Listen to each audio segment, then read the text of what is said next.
I'm here with what? There we go. I'm here with Jeremy Ewald. Jeremy Ewald is one of my good buddies from college. Where are you right now? Like where? I just moved to Bucharest, Romania last night, which is the capital. You Romania. moved there? Yeah, for like 3 months. Weren't you just in Bulgaria? Yeah, I was in Bulgaria for 3 months, and yeah, just kind of checking out Eastern Europe. Why are you even there? So I had to move to Europe for work, and I got to Yeah, pick that was where I like wanted to go. right after the wedding. Yeah, it was like the 2 day days after. after. Yeah, so I had to go to Europe for work, and I could pretty much pick wherever I wanted to go. And I was like, fuck, I don't know anything about Eastern Europe, and I guess the best way to do it is to move here. Nice. What do you like? Yeah. I still don't even know what you do for work. You've asked me that like every time I've seen you for the last like 3 years. You go like you say the same thing. You go, I still don't know what you do, dude. Like every single time. Well, because you like never post about it or anything, so it's like all you post about is like the random shit you do on the side, but never like anything about actual work. So it's like, do you even work or? Yeah, no. So I work at a magazine. I mean, like most people, I feel like don't post about their job unless they're like for you, it's like beneficial to post about your job because you're like a lifting coach, and like the more Instagram likes and hashtags and stuff, that could be potential like clients for you and bring in money. Sure. Me, it's like when I'm done with work, I'm like, fuck it. I don't really want to think about it. It's so stressful. I just want to like be an idiot from like 5 to 10 p.m. So, but no, I work at a magazine, so we do like. It's an engineering magazine about electric vehicles. So we write about the technology. Something to do with electric vehicles, but that was about it. Yeah. It's pretty. It's all like this technical magazine about engineering, and I do the advertising portion. So I just get companies to like advertise in the magazine, and yeah, that's pretty much it. Ad sales. So what's like? Do you work from home or like? Yeah. What's the process like in that? Yeah. So I work from home. So it's basically, like I said, just getting those companies. So like if a battery chemistry company or like somebody who makes a specific type of aluminum for a battery or whatever, something that would go into an electric car, they want to sell that to the electric car makers like Ford or Tesla or whatever, they would use our magazine to get in front of those engineers. So what I'm doing is I'm calling those companies, finding out more about what they do, pitching to them our magazine and our subscriber base and all that. And then there's a lot of like going to trade shows, doing the same shit at their booth where they're trying to get in front of those engineers. I'll show them like different ways they can do it through our magazine.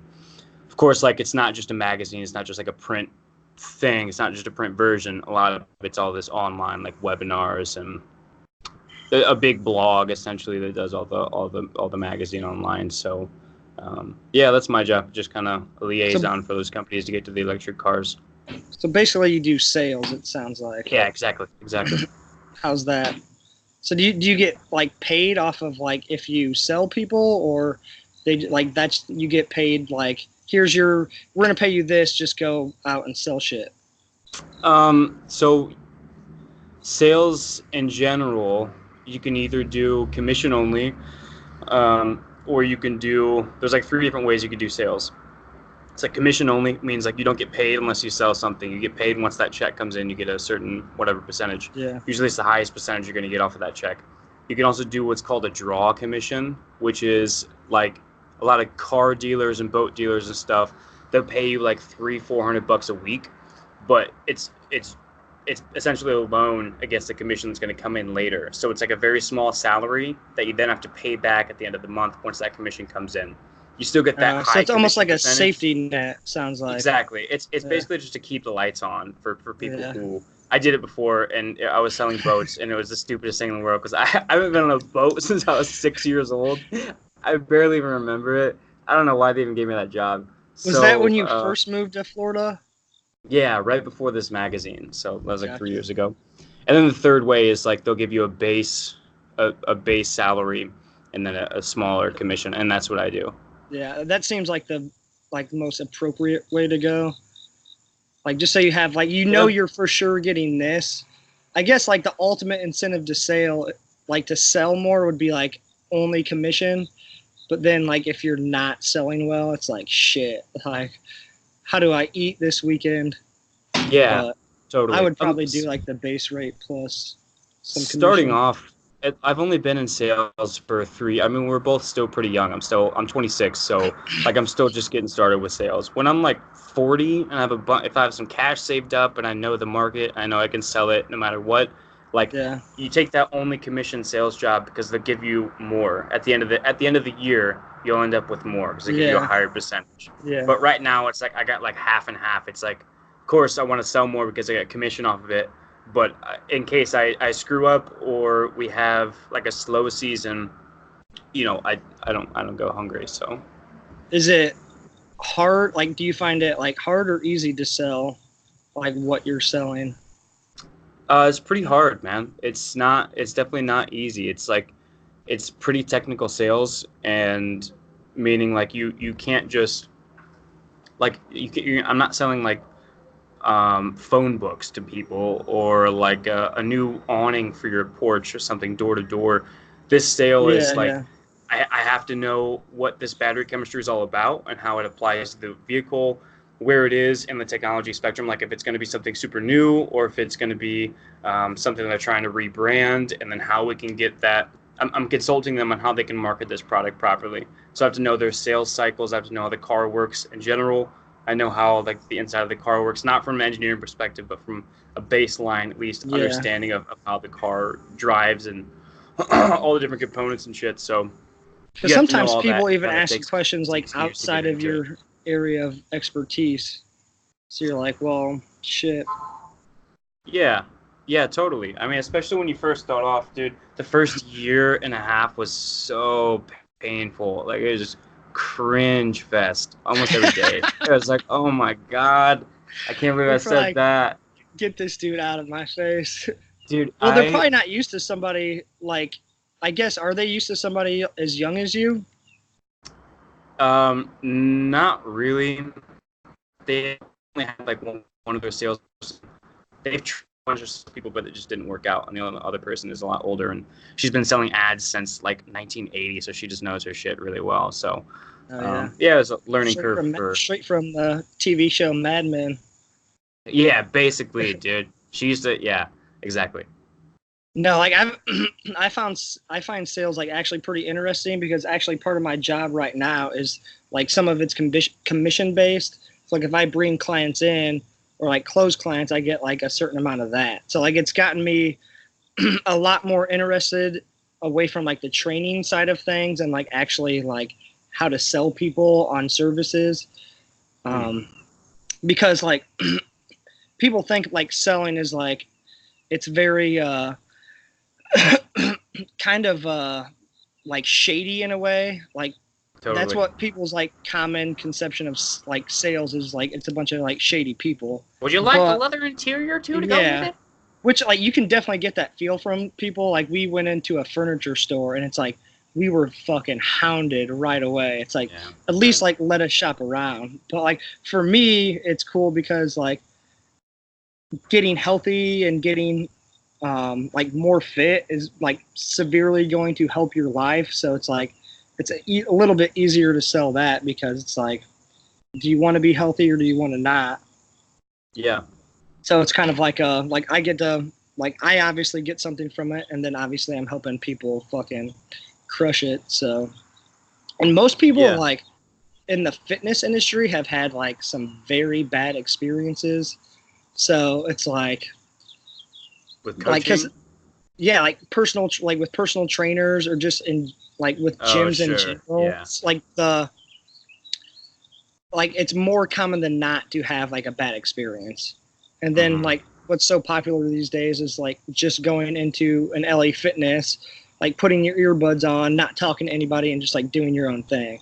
But most Yeah. people just have like don't know what the hell they're doing, or people don't even really know what their goals are. People like just go and work out because like they know they need to, but like they don't even really know what they want to get out of it at Oh that point. God.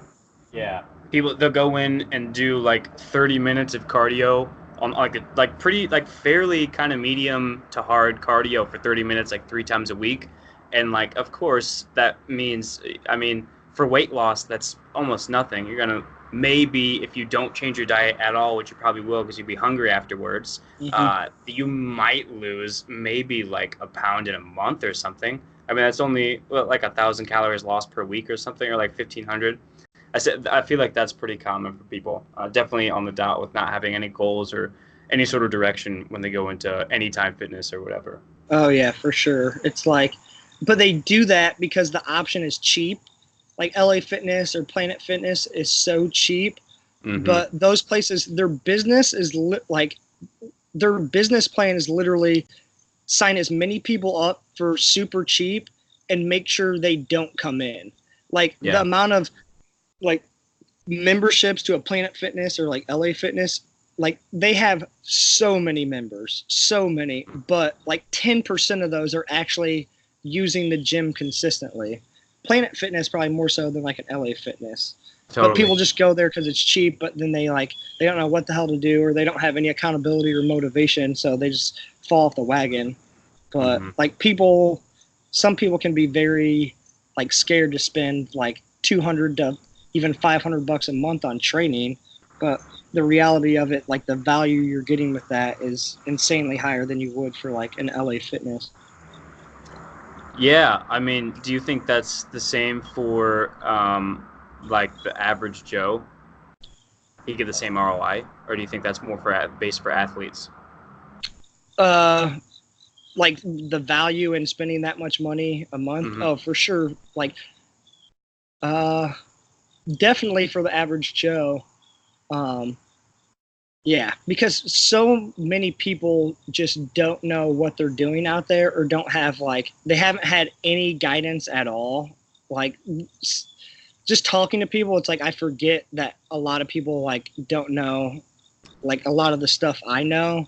So it's like sometimes I talk to people thinking they know what I know, and they don't. Sure. But yeah. I mean, it also depends. Some people are super self-motivated and can go in and just crush it every single day, and people that are have super successful jobs already, those people don't need. Some of those people are already so self-motivated that they can go in and crush a training session every single day on their own. But even those people want a little bit more guidance, just to know hey, am I on the right path? Am I doing these things correctly? If I want to add muscle and lose this much fat, what should I be doing? There's always some sort of accountability and guidance that comes along the way. Sure. That's really my half of my job is just keeping people accountable to keep coming back, and getting them motivated enough and having fun enough to continue to want to train. Because for some people, training is just sounds like the worst thing ever.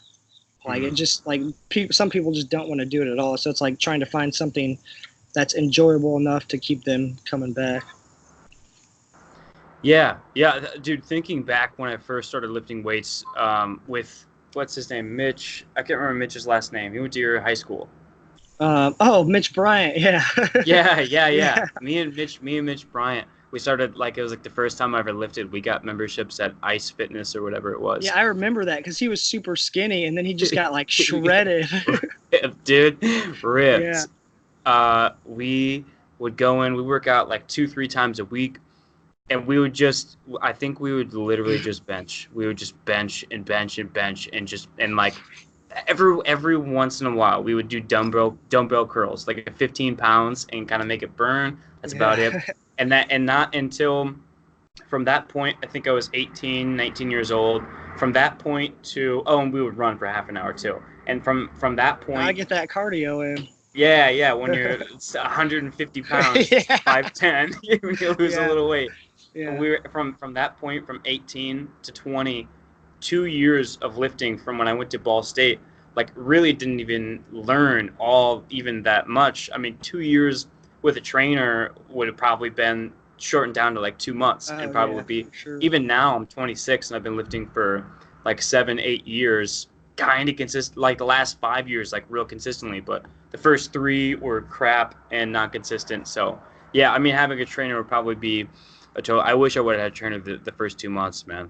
Still, even 3 years into it, I still like didn't really know how to bench properly, how to get the weight up, or I didn't deadlift till like 5 years in because I was so scared. I was like, I'm gonna pop my back. Yeah. This is gonna be Some so of the bad. videos you see out there are just terrible. Bad, dude. No, even Donald Trump's son. You see him deadlift? He's got a good one. I don't even know if I want to see that. That's probably hilarious. I can't even imagine that dude. Like, just picturing that dude deadlifting right now. It's kind of funny. Dude, he's got like I think he's at like 405. He's got like three plates. Not bad, not bad. Dude, not bad at all. But like if you just like if you deadlift and you just keep doing it consistently, like you can get a pretty big deadlift. Yeah. I remember there's a video out there of Drake deadlifting. Like, of course, like he just got like so many people shit on him. So many people. Yeah. Yeah. Terrible they want him to fuck it up. They want him to fuck it up. Yeah. Same thing with Donald Trump's son. Same.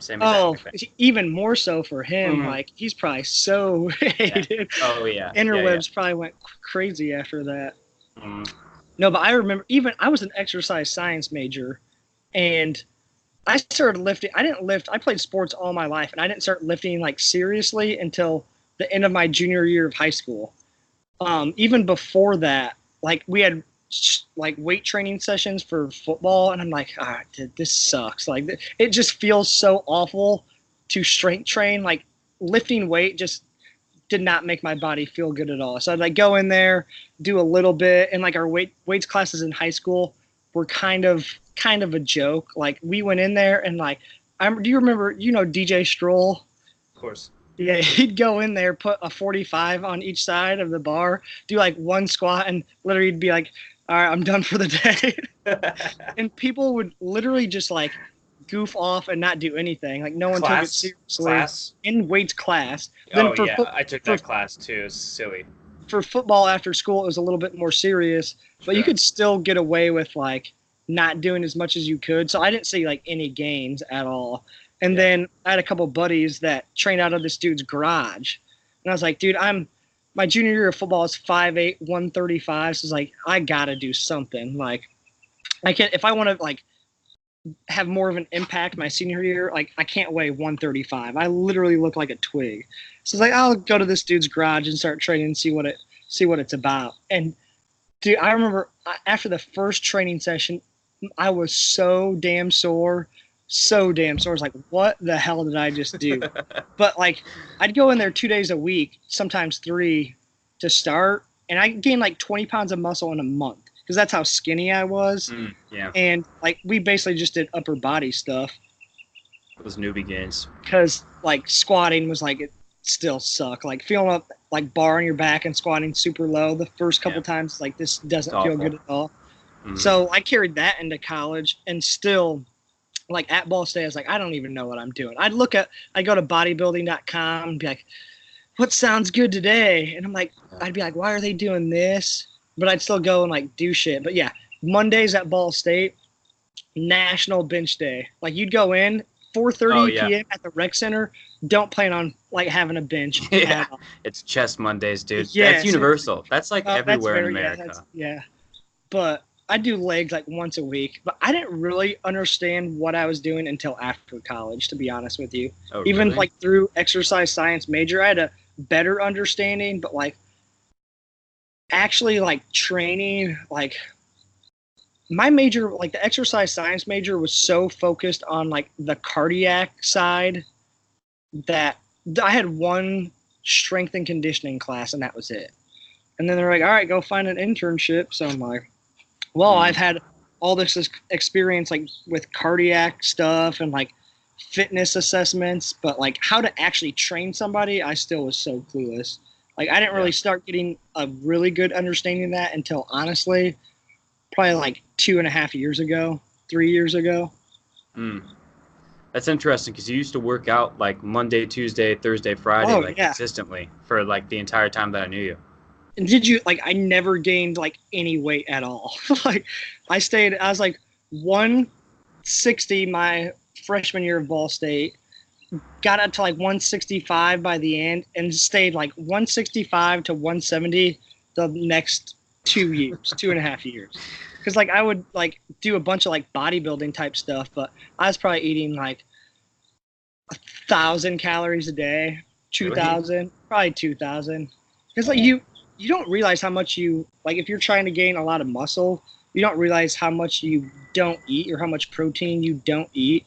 Yeah. I'd come up like, and then our roommates, fucking Kyle and Nate, they just The never worst. ate. Like Nate would be like, "All right, I'm hungry." One Arby's sandwich a day, and like that was it.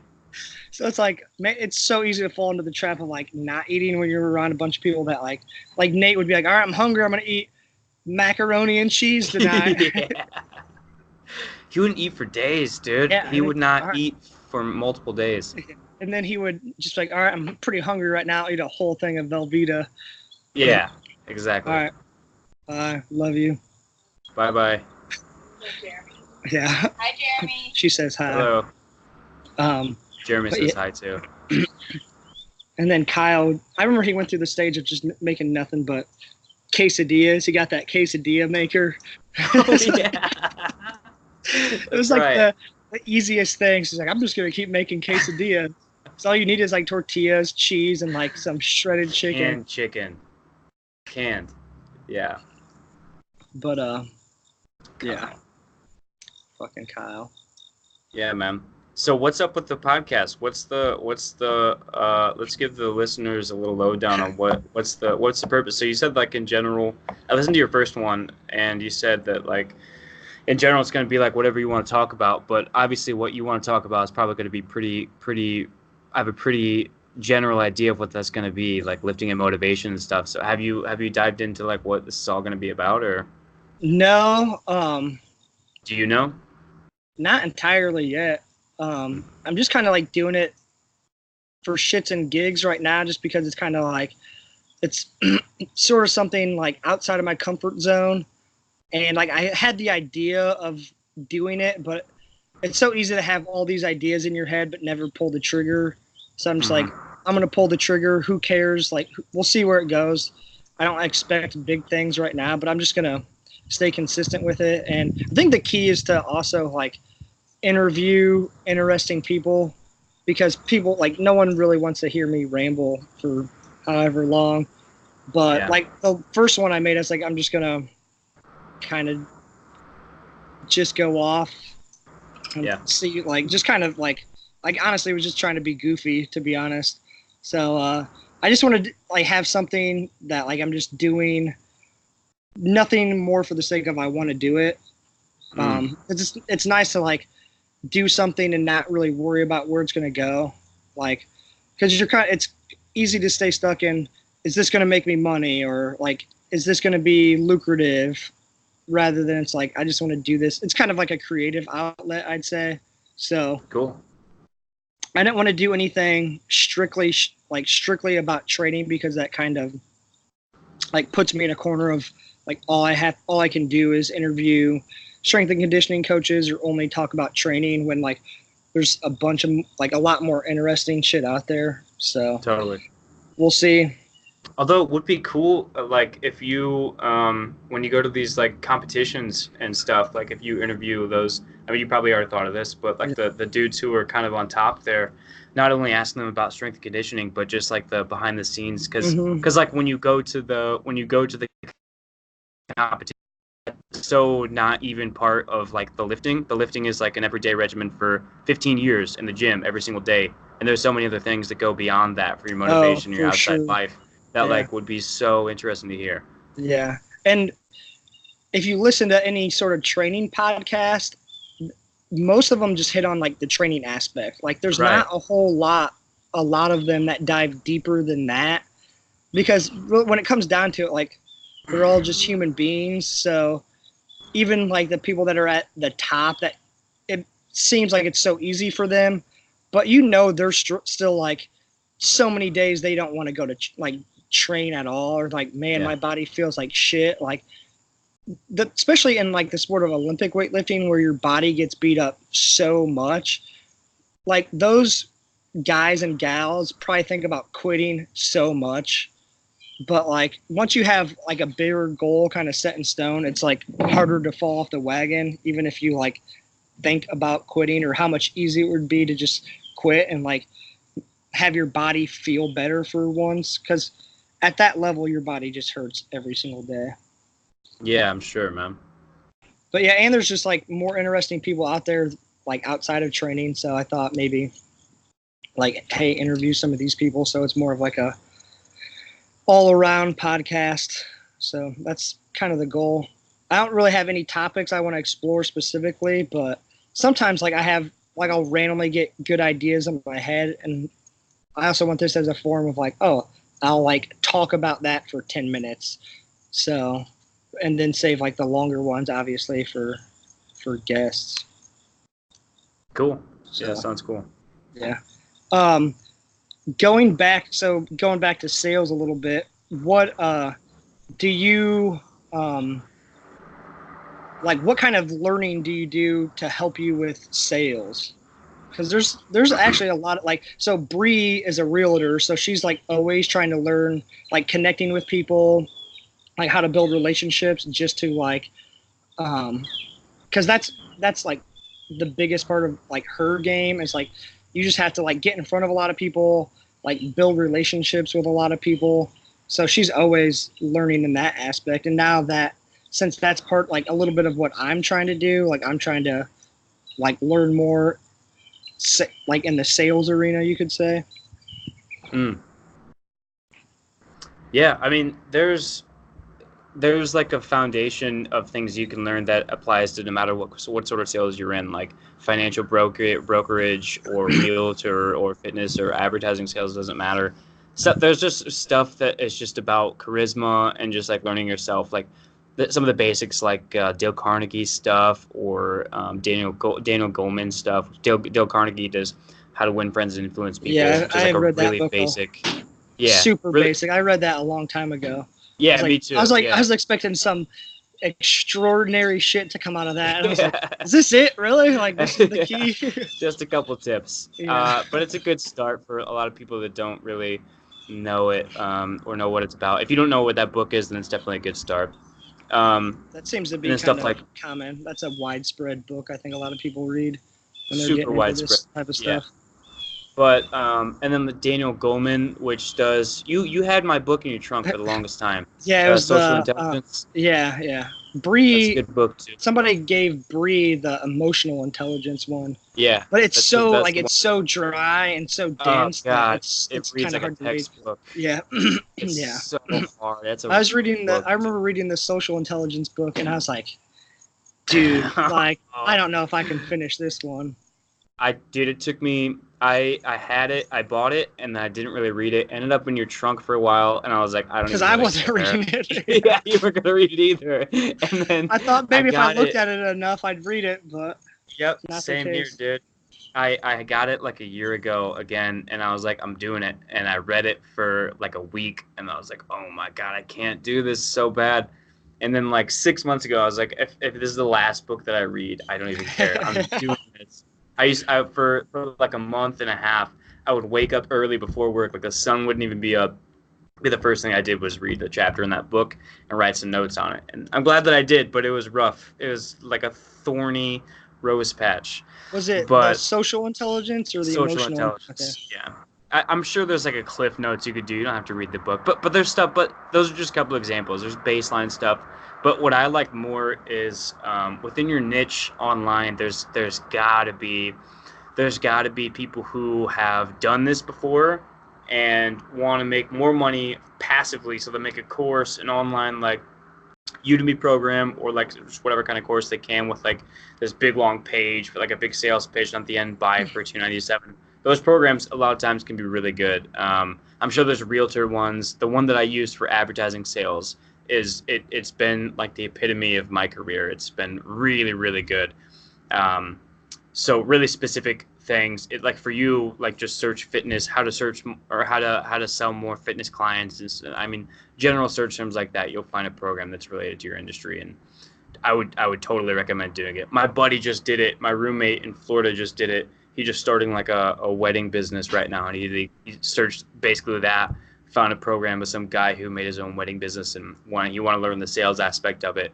And that really specific niche, he went through that program and now he's killing it. So, yeah. Yeah, but sometimes. Then beyond that, there's also like general sales stuff, like understanding what the differences are between like selling to consumers versus like selling to another business, and the basics of like a sales cycle. Yeah, it can get very technical as well, rather than not just the human relations part. Yeah, just the fundamentals of sales and how that works. Like, there's little subtleties, and I don't know if there's all that much to learn all of that all at once, other than really just experience and having a good. That's obviously the biggest. There's little things like knowing when to not talk is like a really big thing. Like if you have a client that like you've pitched really well and you've listened to their needs or all this basic stuff that most people know, but then at the last second, like you have the contract that you haven't screwed up and you have it in front of them, like you don't keep just blabbering and and we'll also do this. Like, you're gonna kill it. Yeah. You're gonna kill the deal that way. You gotta stay dead silent and just hand it to them. Usually when you do as little talking as possible and just like ask questions to just get to know more about the person, like, and it's more interesting that way too, because then like hearing yourself talk just becomes kind of annoying to yourself as well. Totally. I actually I don't know how I came because like some of the best education you can get is just following the right people on Instagram, like curating your social media in a way where you're not just following a bunch of dumb shit, but you're actually following like people that throw out really good content. Like, for me, that's been more helpful than anything. Like following coaches that are doing stuff on just a completely different level and thinking about things in a completely different way, or just thinking about things at a higher level, has helped me grow as a coach for like 100%, because they'll just throw out like a nugget of wisdom and you're like, oh shit. So like curating your social media can be like one of the best educations as well.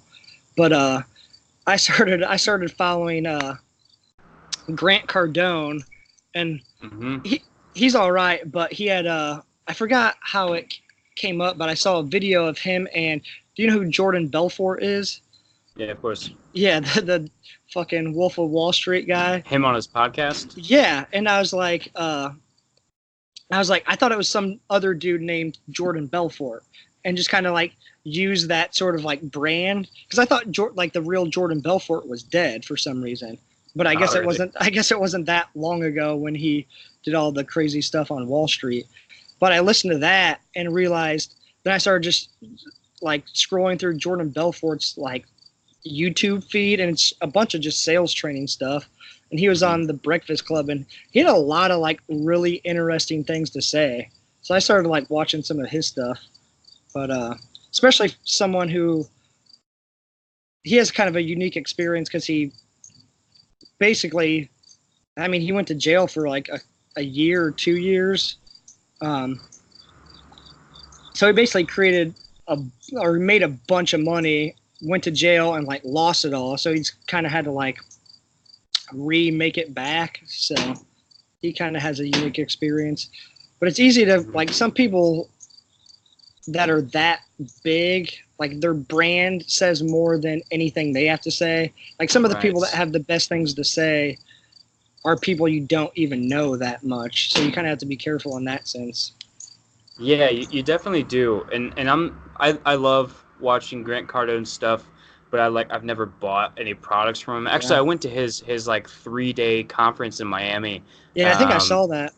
Yeah, it was the last February or so, and to be honest, it was kind of like a 3-day kind of cringe fest, which I should have expected. But the ticket was like, they're supposed to be $1,000, but I somehow got mine for like $20 from some marketing. I don't even know.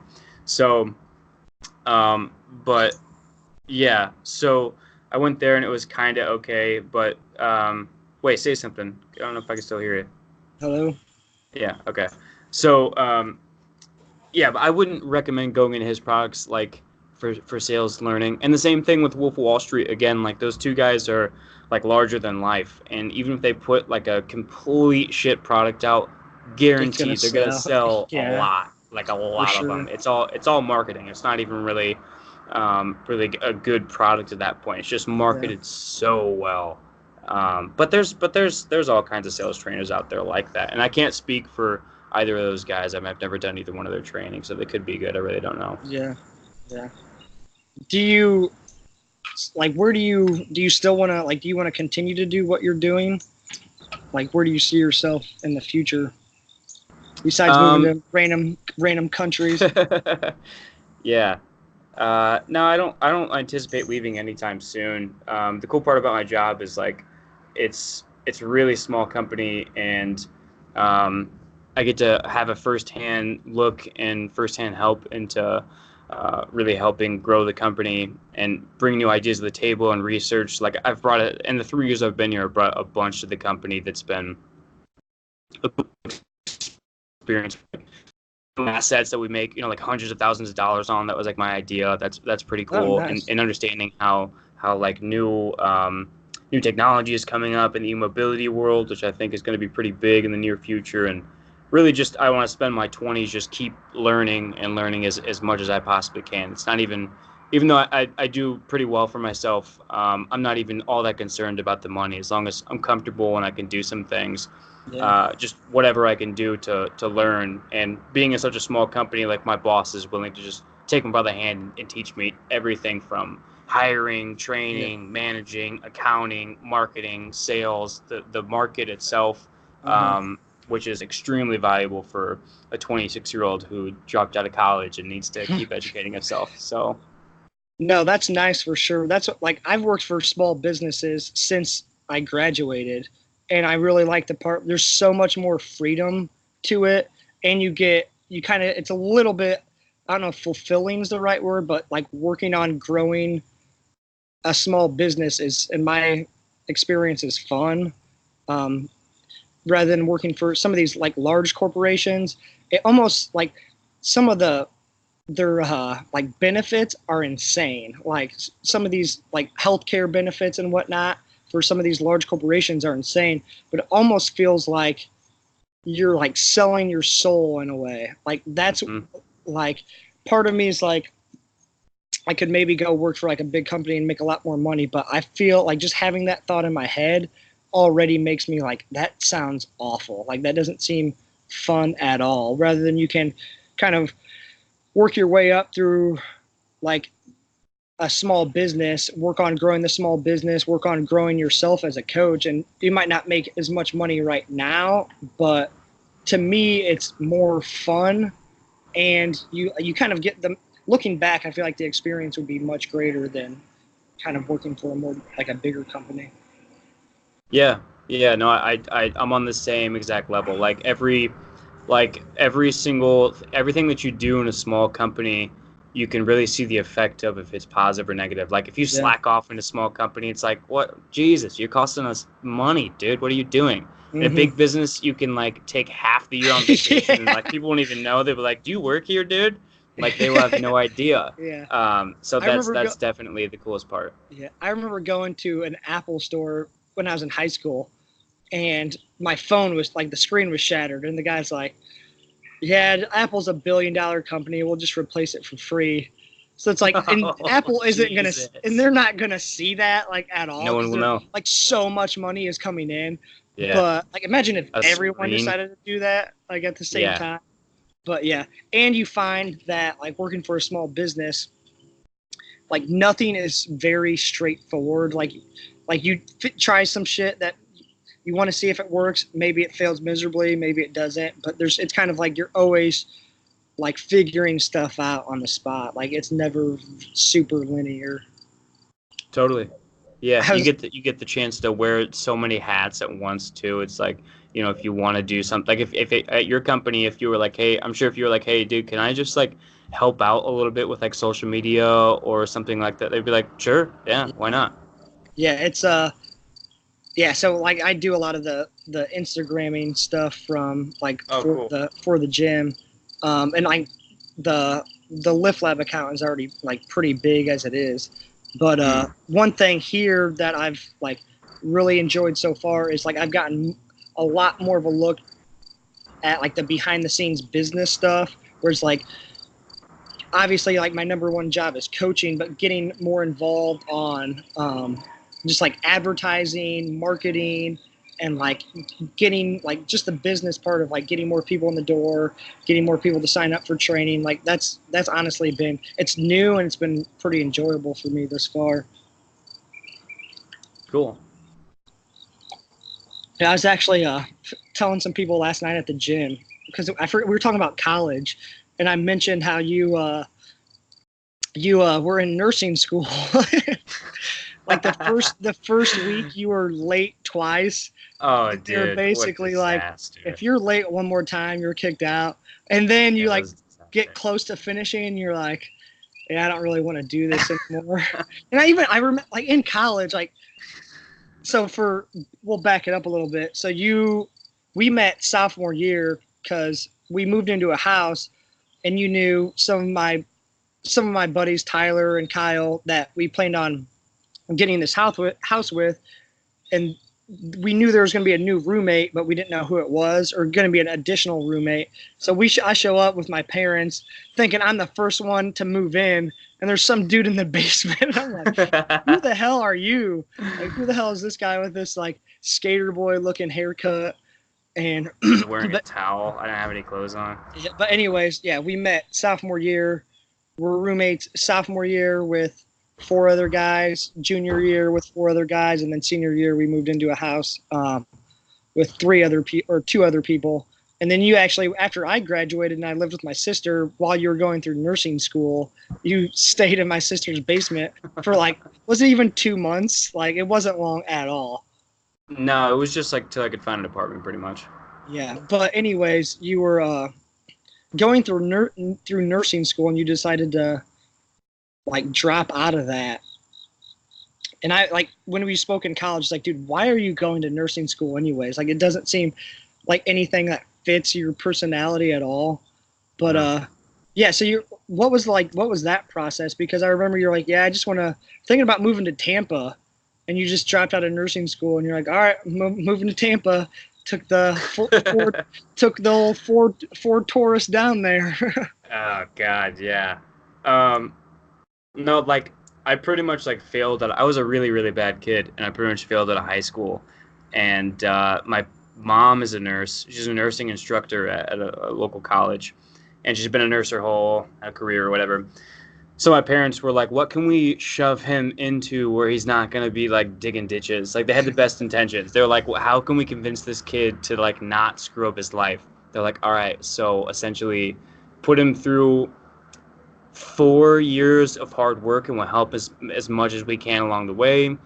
Like, your mom is a nursing instructor. Like, this would be at least somewhat easy for him. And nursing is one of those things where, like, if you're willing to put in, 4.5 years of really hard, really, really, really tough. That's a really tough major, really hard major at a lot of universities. If you're willing to put that time in for 4.5 years, like, it's a pretty good trade-off. Like, you end up with a pretty secure, $50,000 to $80,000 job with a good career path, especially as a man too. It's really good. So my parents pushed me into it, and I was like, I was 17 when I decided what I was going to do, and I was like, oh yeah, why not? And so I did it, not realizing how hard it was going to be, and not realizing that like actually had a lot more potential than just whatever my parents were going to shove me into. I didn't even realize that I could do whatever I really wanted to do, which has always been business. Like, I always wanted to be like the dude who wore a suit and like did sales and marketing. My parents like despised it. They were like, this too cutthroat. They always said like, it's too cutthroat, you're not going to make it.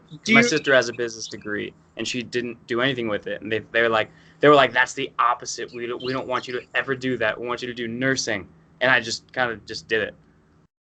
This is a kind of a side note. Do you remember when Tyler was like, we were talking about business stuff?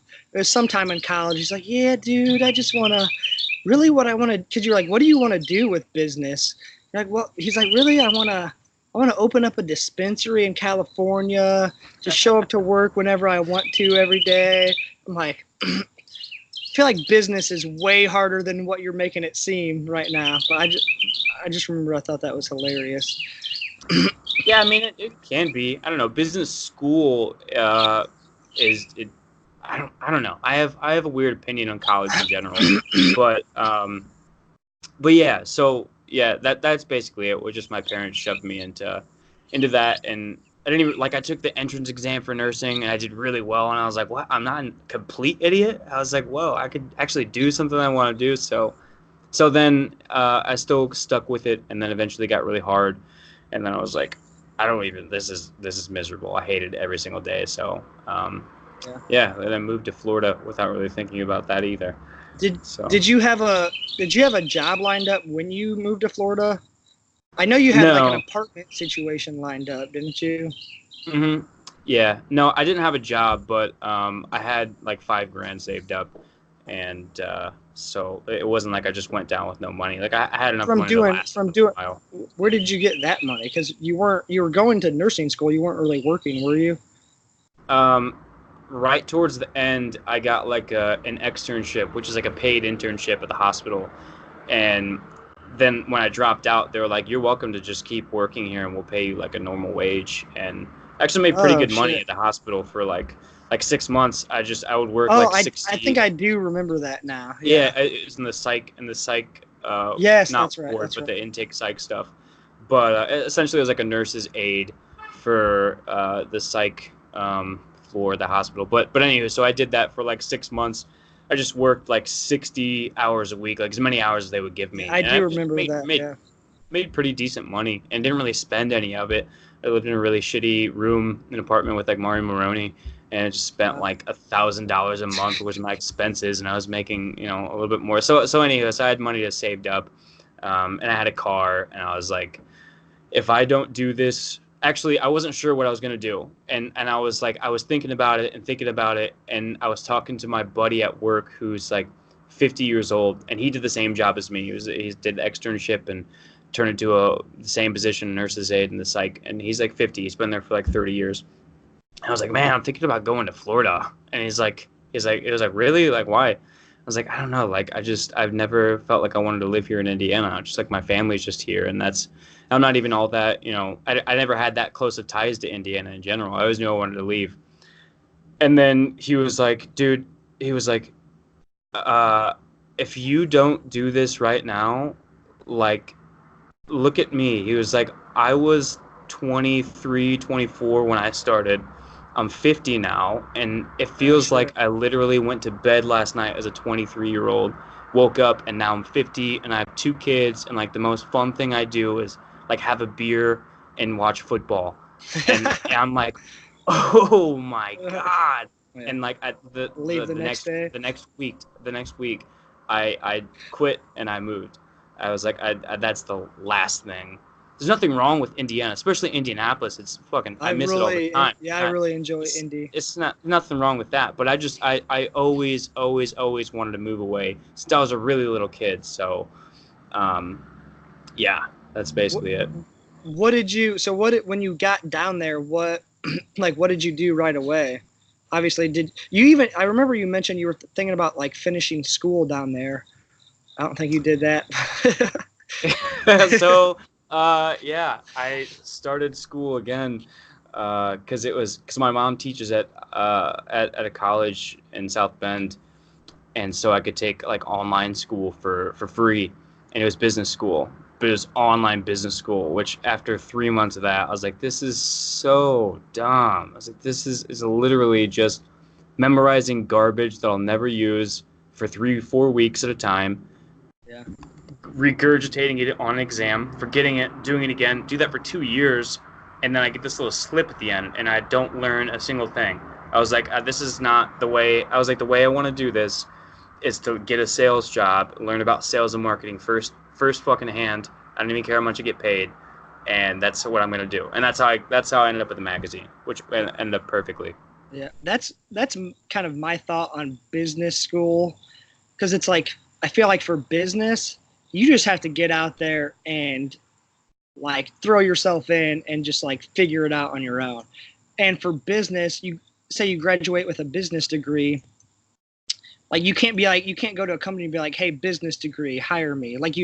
It's not, you could if you have like if you graduate in the sciences, that's pretty much exactly how it works. It's like, hey, I got a science degree. Like, I give me a job opportunity here. Whereas business, it's like if you're trying to create your own business and like sales, like you just have to go in and figure it out on your own. That's sort of my thought.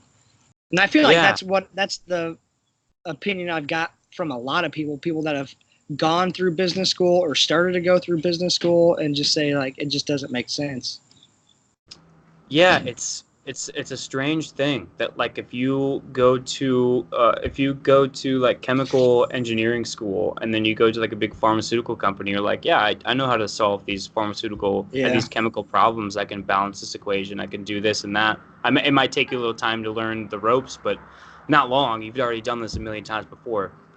As opposed to business changes. That term business is too broad, but like specifically marketing changes so fast, sales changes so fast, and a lot of these instructors teaching how to do it probably have never ran a business, or like maybe they just got a business degree and they're like, I want to go into teaching, and they Yeah. never work in business, and they teach the same PowerPoint from 1995, and Yeah. everything's changed. Same So textbook. Yeah. yeah. But not that all business school is bad. I mean, it's not like every single business degree is terrible, but I think some of the other options are definitely better. Like you said, like throwing yourself to the wolves and just doing Right. it. Where do you think college is like? What do you think college is going to be like in 10 years?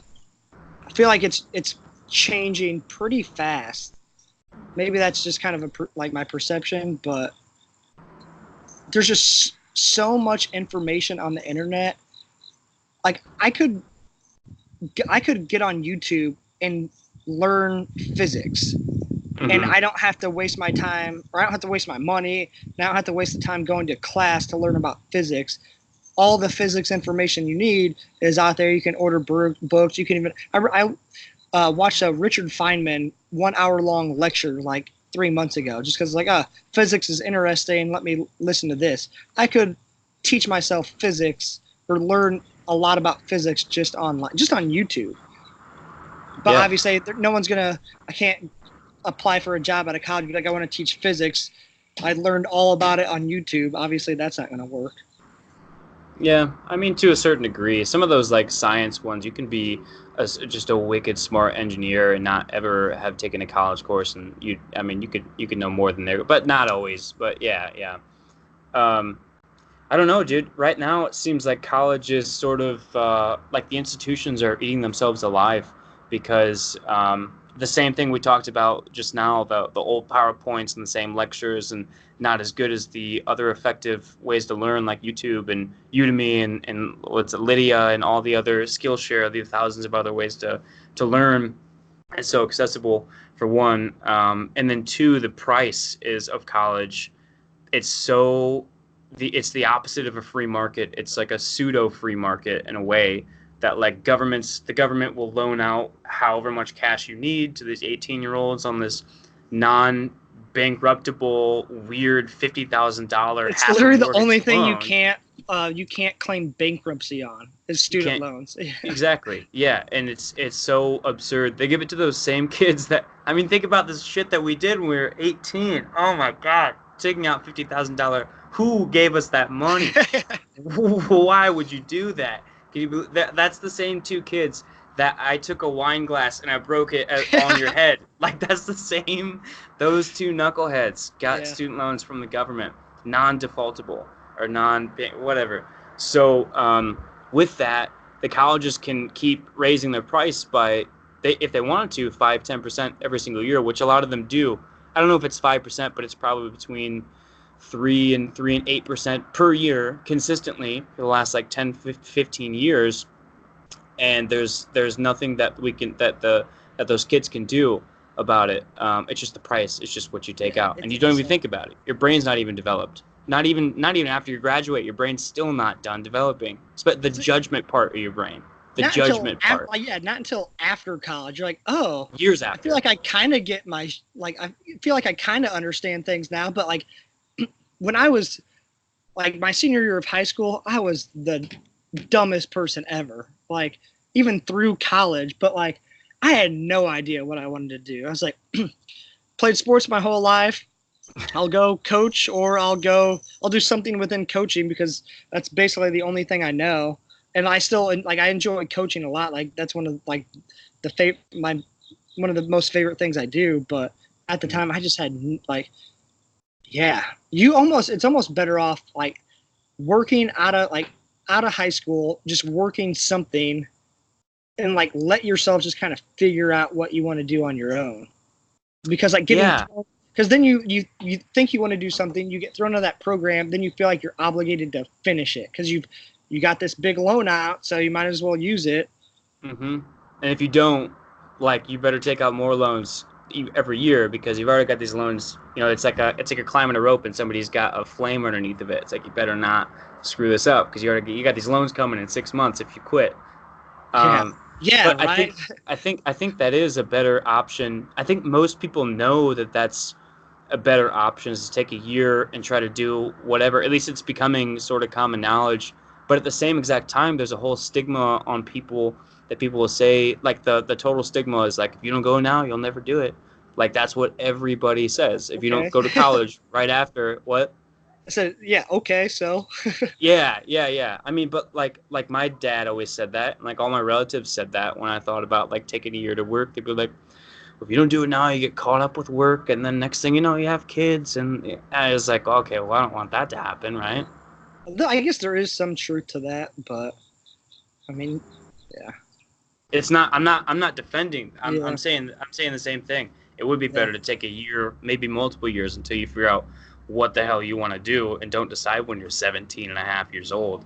But there's a stigma against pushing college off. They think that you'll never, at least from what I've seen, people think you'll never do it. So there's pressure on both sides. I think it's changing though for sure.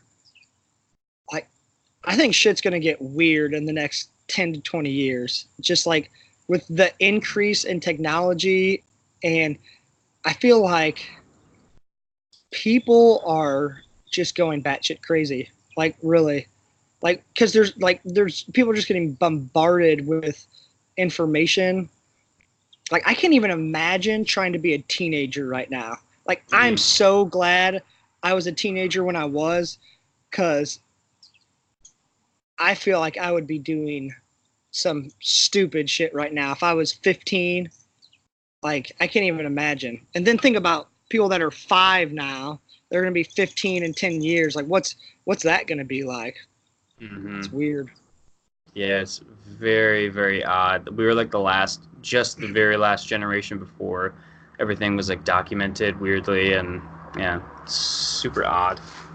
I still remember sitting in the shadows over here. I still remember MySpace. MySpace, the good old days, man. I was talking to some people the other week about that. Like, you had your top 8.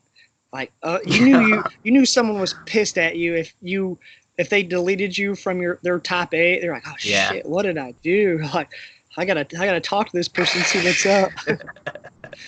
You got a problem with me, dude? I'm number 2? Huh? No, and like I remember, it's like, dude, I saw you remove me from your top 8 yesterday. What's going on? It's like, oh, dude, I did that? That must have been on accident. Really, you're like super pissed at that person.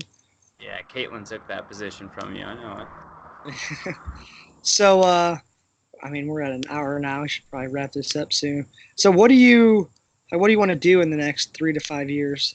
Do you plan on moving back to the States sometime? I don't know, man. I haven't really thought about it yet. I just started touring Europe. Like I'm doing 3 months in different countries at a time because that's how long the visa is for you to do that. So you have to leave. So it's been that's crazy. It's been 3 months since the wedding. Yeah, that's crazy. Yeah. Weird. I was thinking about. I was like, when I was picking like my groomsmen and my best man. The best man. I was like, it's either going to be Jeremy or Matt Harper. And then I was like, if Jeremy's the best man, nothing will get done. Nothing will get done. Like, I was nervous. I was like, I hope he just makes it to the wedding. But anyways, continue. Yeah, that was fun as hell. It's one of the best weekends, honestly, probably ever. I was going back to work one day I was depressed. Like, damn, I just saw like all my good buddies that don't I know. live here anymore. Like, we had the biggest blast. And I was Yeah. like, man, like, this is like, because it's such a high that just going back to something normal is just like, I was a little bit depressed.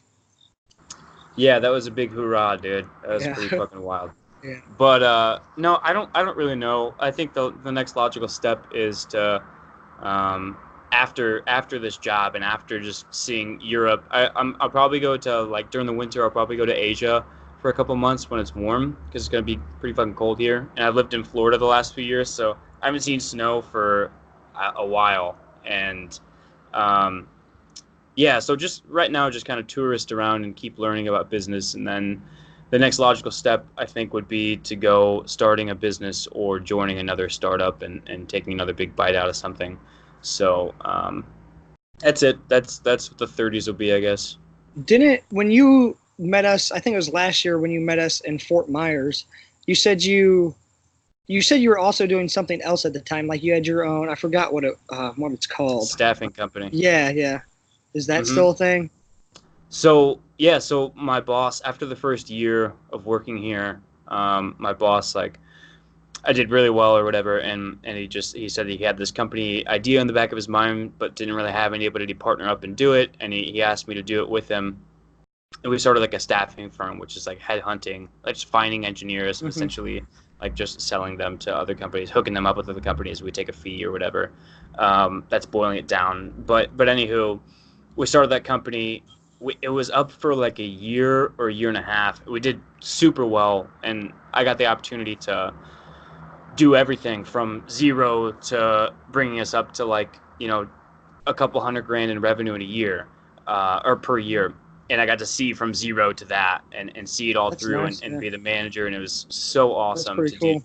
was a great experience. And but then somebody higher up at the magazine got really sick at the beginning of this year, and pretty much, like, she's been in the hospital a bunch and been like in like hospitalized for weeks at a time sometimes, and just had a lot to do with the magazine. And he was like, yeah, we got to focus on either the magazine or that business. And Hmm. I took the magazine because I'm way better at it. And yeah, so that's kind of, it's on hold, but I doubt we'll ever go back to it, to be honest. But yeah, essentially, it was just a good opportunity to learn startup Yeah, concept to somewhat fruition, or yeah. somewhat turning a wheel, which That's pretty was the cool. Yeah. coolest thing in the world. Yeah. And like, I had Um, my boss who already did that with me. He started the magazine from zero, so he already kind of had an idea of how to do it pretty damn well. So I got him to hold my hand, and we did it yeah. together. It was the coolest thing ever. Um, did you like invest in the company to start that, or was it something that you could sort of get off the ground with not much like financial investment? Yeah, you don't need much capital to start. It's a service-based industry. So service-based being, like, if you were to do online advertising consulting or something for people or whatever, pretty much not much investment at all. I didn't have Yeah. to invest any. He Oh, he did nice. he did all the anything to do with capital stuff. That was his job, and I was Oh, just nice. he was like a It's almost silent like partner. a free like get your feet wet. Exactly. Yeah, it was amazing. And so the company you work for, how big is it? How many employees are there? It's not that big. We've got probably probably around eight to 10 employees or so. There's like some writers, some editors, and some Okay. advertising people, and then like three salespeople and my boss. Oh, nice. Yeah. Yeah. So you just plan on doing like shit with that for a while and basically see where it takes you, it sounds. Yeah.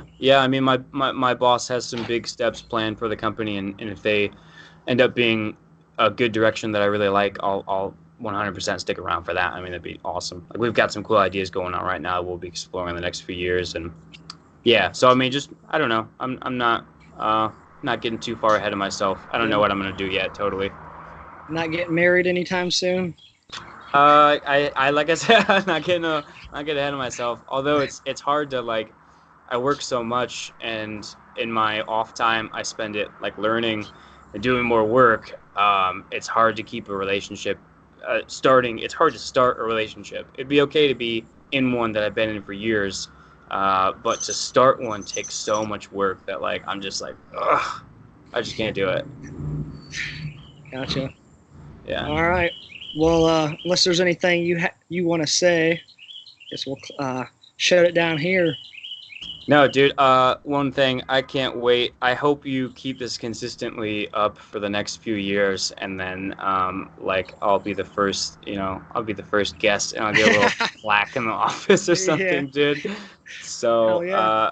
no, man, it's cool catching up with you, dude. I Yeah, really for want to sure. I see feel where like this podcast goes. we could talk for days for I sure. know I could keep fucking going, fucking ramble on forever, but yeah, man. All right, dude. Leave it at No. that. Yeah. All right, man.